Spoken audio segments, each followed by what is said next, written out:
Cześć, tu Bartek Czagała ze strony universeofmemory.pl.com. O opioidach słyszał praktycznie każdy, natomiast na szczęście, przynajmniej jeśli chodzi o Polskę, bardzo niewiele osób je stosuje i bardzo niewiele osób ma styczność z osobami uzależnionymi od opioidów. W świadomości większości z nas wydaje mi się, że ta epidemia uzależnienia od opioidów typu choćby fentanyl funkcjonuje w świadomości jako te praktycznie postapokaliptyczne obrazy, filmiki z ulic Stanów Zjednoczonych w wielu większych miastach, gdzie ludzie wyglądają jakby niejako zamarli w czasie, zostali zamrożeni, albo też poruszają się, pomijając, że wyglądają jak zombie. W Polsce na szczęście tego nie ma. Natomiast jeśli chodzi o różnego rodzaju raz na jakiś czas artykuły, materiały, które powstają na temat uzależnienia do opioidów, zauważyłem, że praktycznie cały fokus, cała koncentracja jest na lekarzach. Choćby ostatnio były artykuły a propos wykrycia grupy lekarzy, którzy nielegalnie przepisywali olbrzymiej ilości opioidów, oczywiście nie pacjentom, którzy potrzebowali ulgi od bólu, tylko osobom, które używały tych opioidów w celach rozrywkowych. Ten filmik ma być poniekąd odsłonięciem takiej bardzo mrocznej historii, jak w ogóle doszło do tej epidemii uzależnienia od opioidów. Skąd się wzięły te hordy zombie, między innymi w Stanach Zjednoczonych. Jest to naprawdę przykra historia, bo będzie pokazywać, jak Big Pharma, czyli cała ta mafia farmaceutyczna około 30 lat temu doprowadziła właśnie do powstania tej epidemii, jak skorumpowali tysiące lekarzy, jak w pogoni za zyskiem uśmiercili, bo do tej pory to jest żniwo, jeśli chodzi o ludzi, parę milionów osób i zniszczyli życie kolejnych paru dziesięciu milionów, jeśli chodzi o same osoby uzależnione, a jeśli by zacząć liczyć rodziny tych osób, to zrujnowali życie grubym dziesiątkom milionów osób, może ponad 100 milionów osób.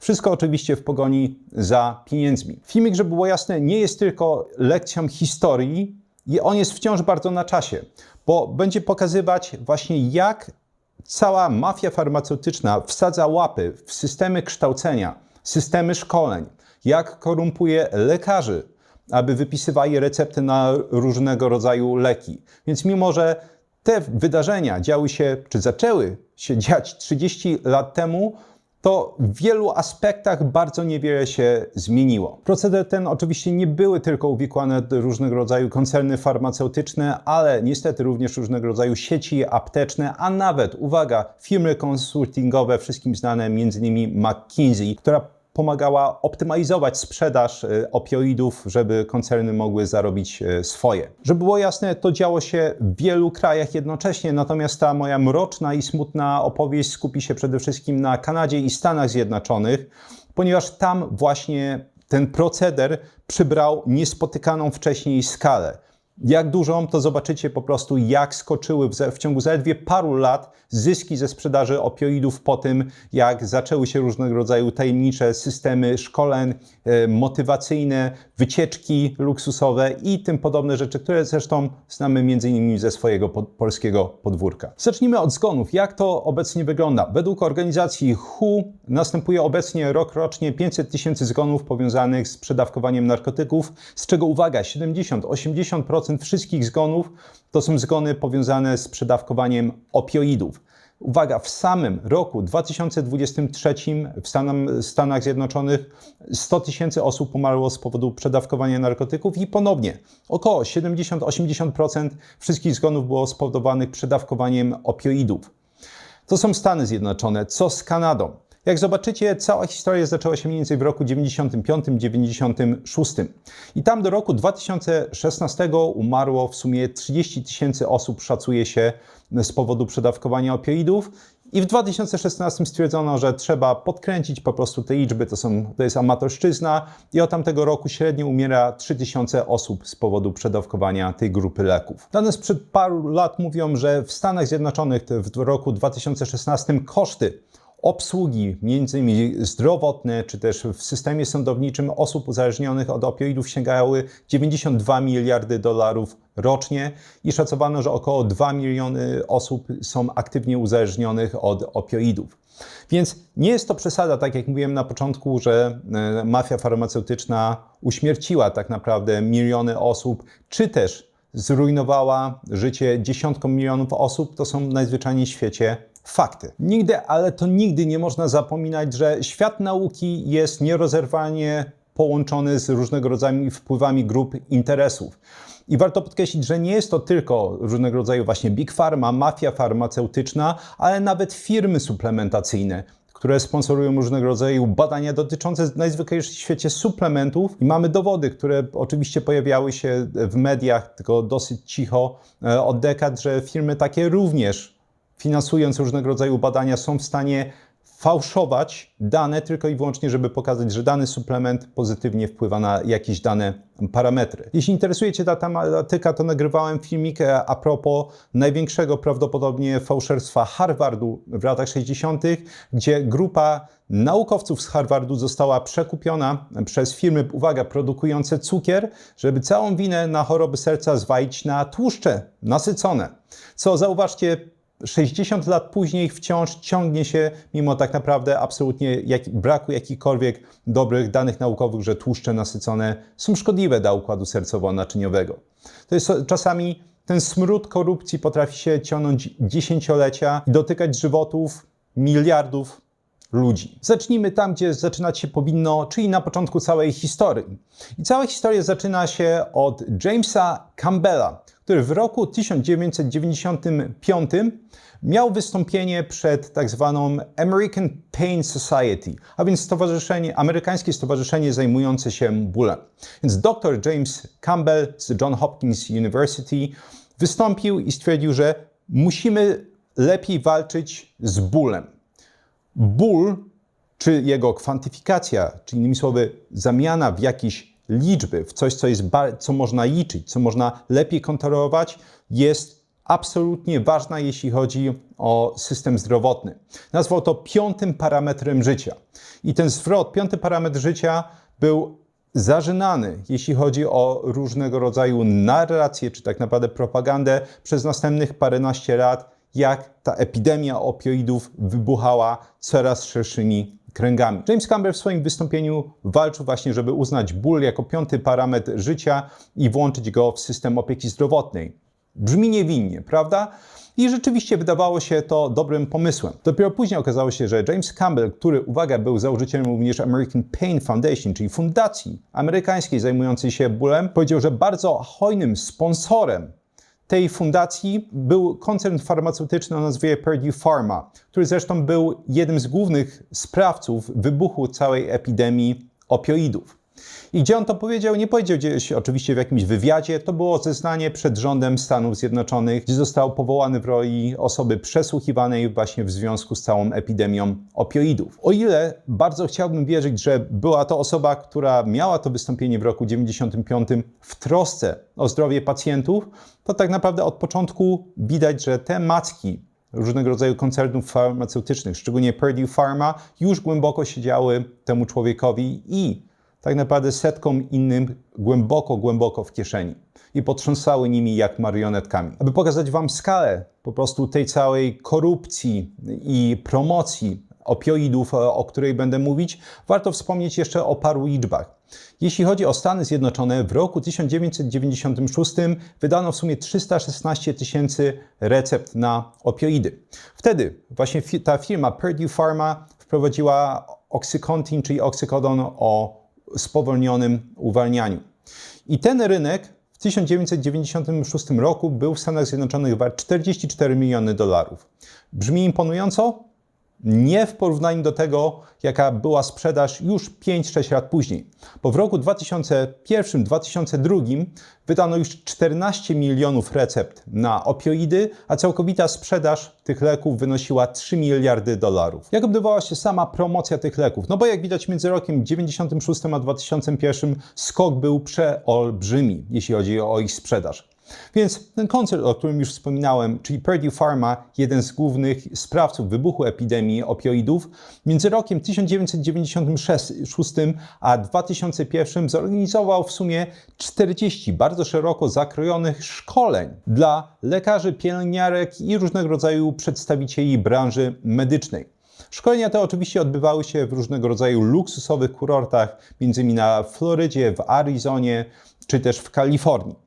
Podczas tych szkoleń przekonywano, że Ból jest piątym parametrem życia. Warto rozszerzyć przepisywanie leków na opioidy różnego rodzaju grupom osób, które wcześniej ich nie dostawały. Bo wcześniej oczywiście opioidy były ograniczone do osób, które naprawdę bardzo mocno cierpiały, między innymi osobom, które miały bardzo zaawansowane nowotwory. Tam stwierdzono, że każdy zasługuje na ulgę w bólu i trzeba przepisywać te leki dużo bardziej liberalnie niż działo się to wcześniej. Nowością, jeśli chodzi o podejście w tamtych czasach, było to, że firma Purdue Pharma zaczęła tworzyć bardzo szczegółowe bazy danych, które zawierały m.in. dane a propos tego, jak lekarze, którzy byli zapraszani oczywiście na konferencje, przepisują leki.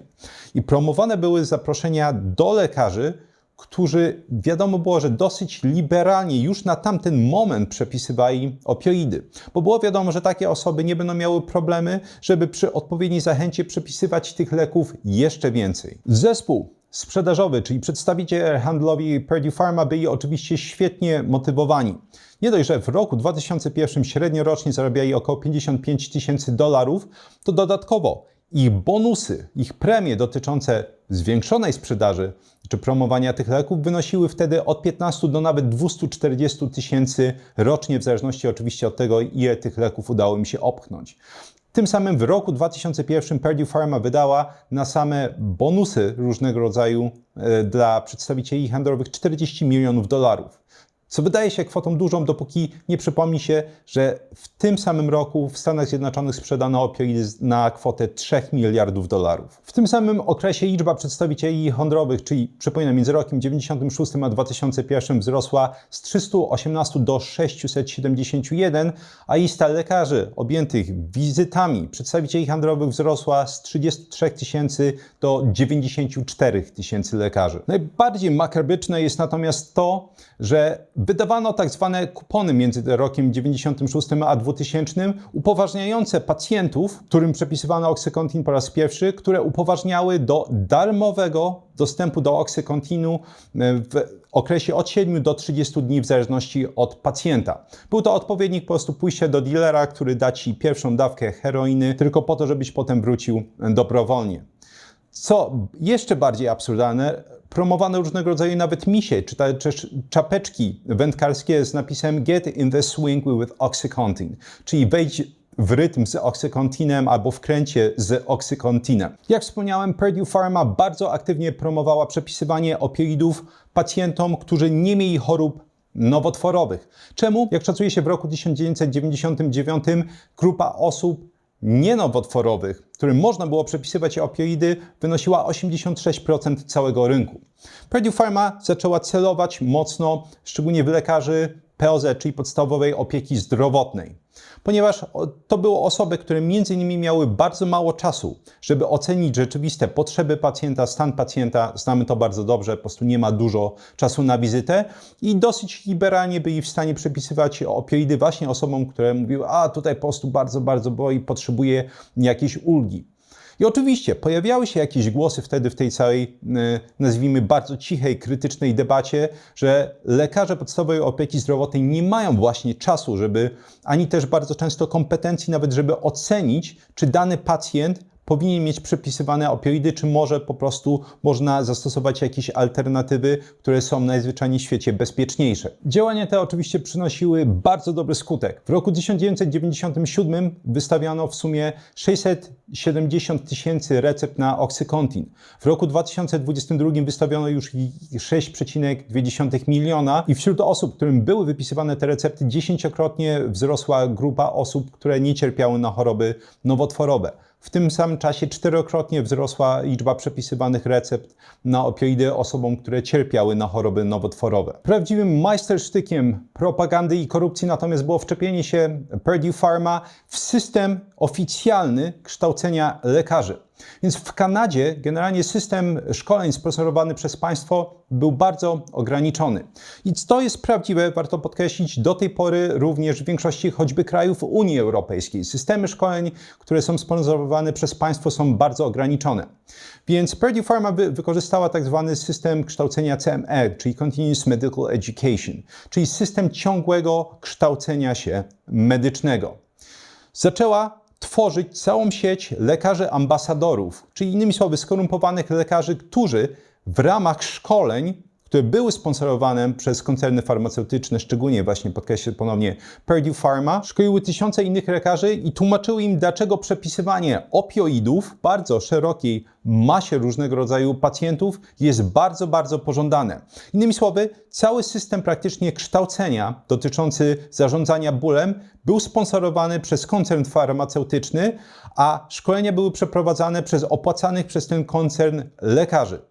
Najbardziej absurdalne było to, że kursy te posiadały oficjalne akredytacje instytucji zawodowych. Ta pieczęć mówiła, że wszystko jest jak najbardziej tutaj zgodne z systemem kształcenia medycznym w Kanadzie. Jeśli nie prowadziłem Was do tej pory, to warto podkreślić, że przedstawiciele handlowi koncernów farmaceutycznych, takich jak właśnie Purdue Pharma, Teva, Cefaron, Janssen Pharmaceuticals, która była grupą koncernu Johnson & Johnson, byli instruowani, aby mówić lekarzom, że ryzyko uzależnienia od przepisywanych opioidów było mniejsze niż 1%.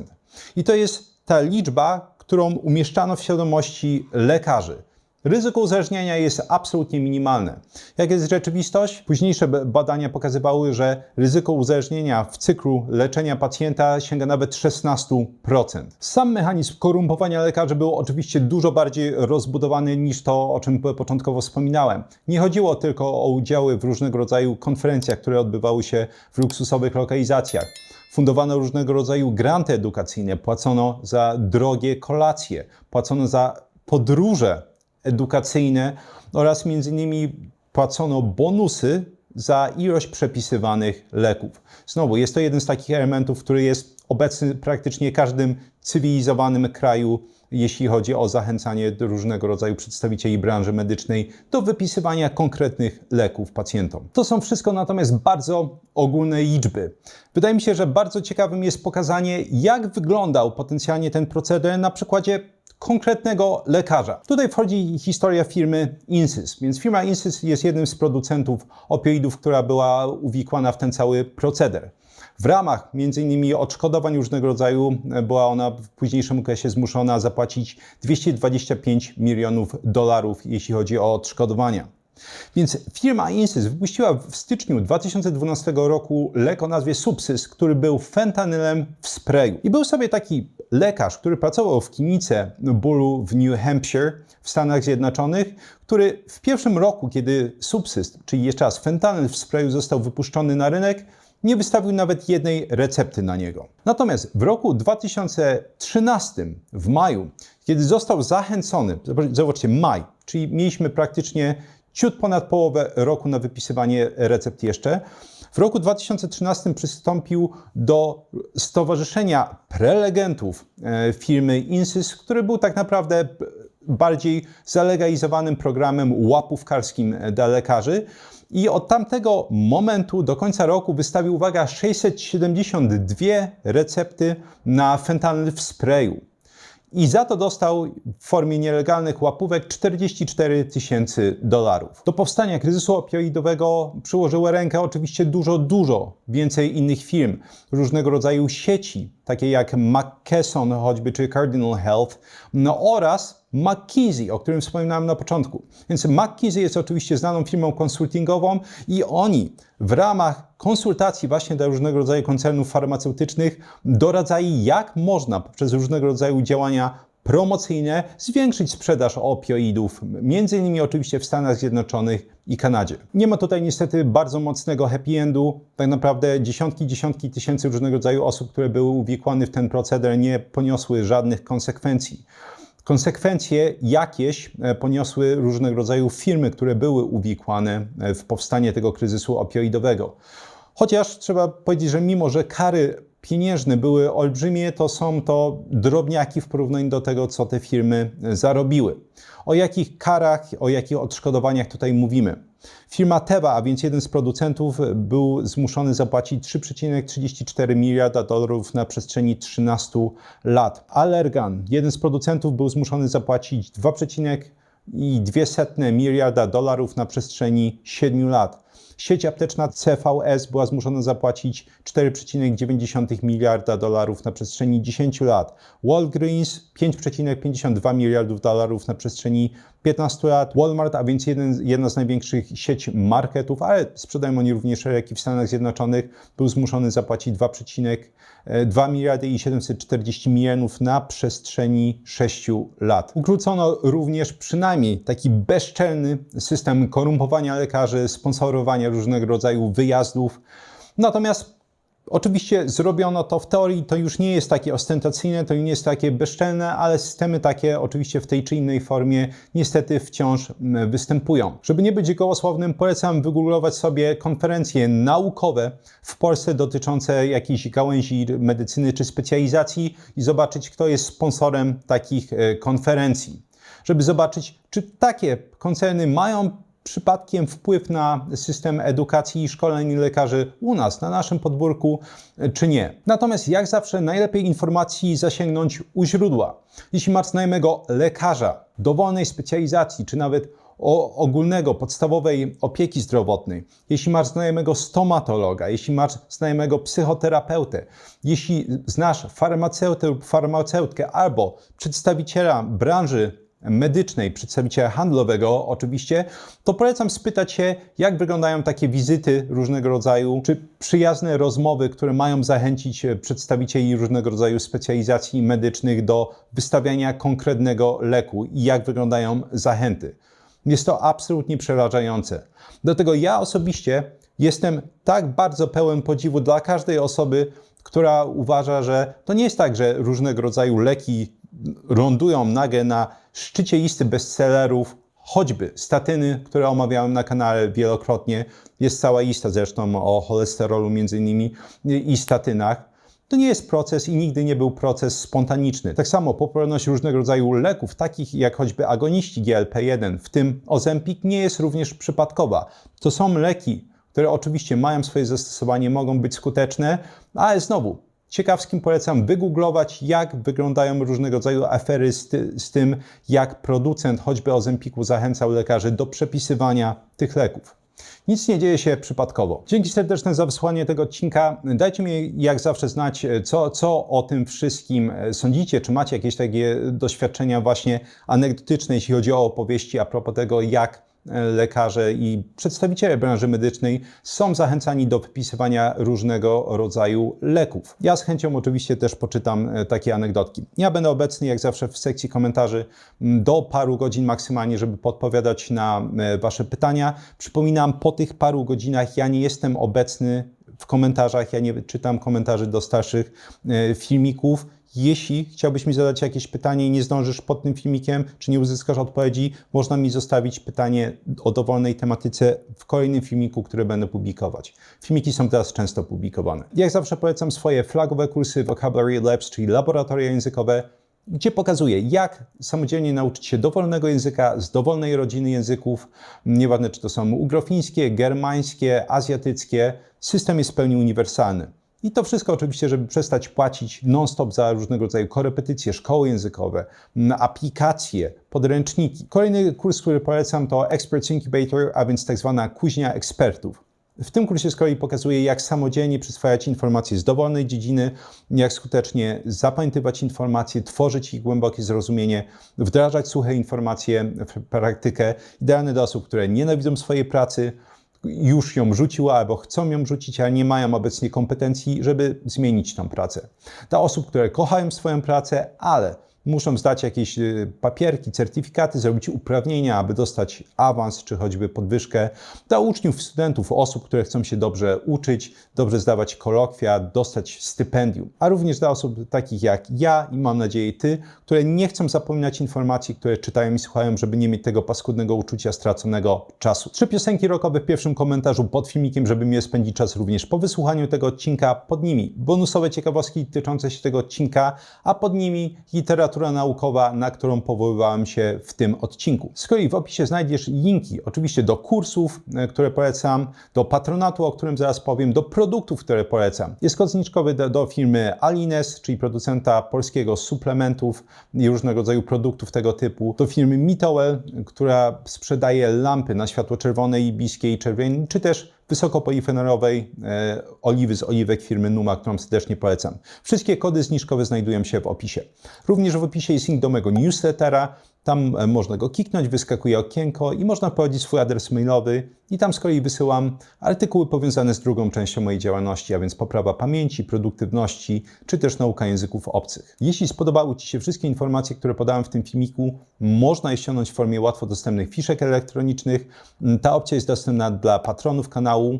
Patronat kosztuje 40 zł miesięcznie. Można zapisać się nawet na 1 miesiąc i ściągnąć fiszki do tego odcinka i ponad 200 poprzednich. Również dla patronów kanału jest dostępne forum prywatne, gdzie można mi zadawać pytania.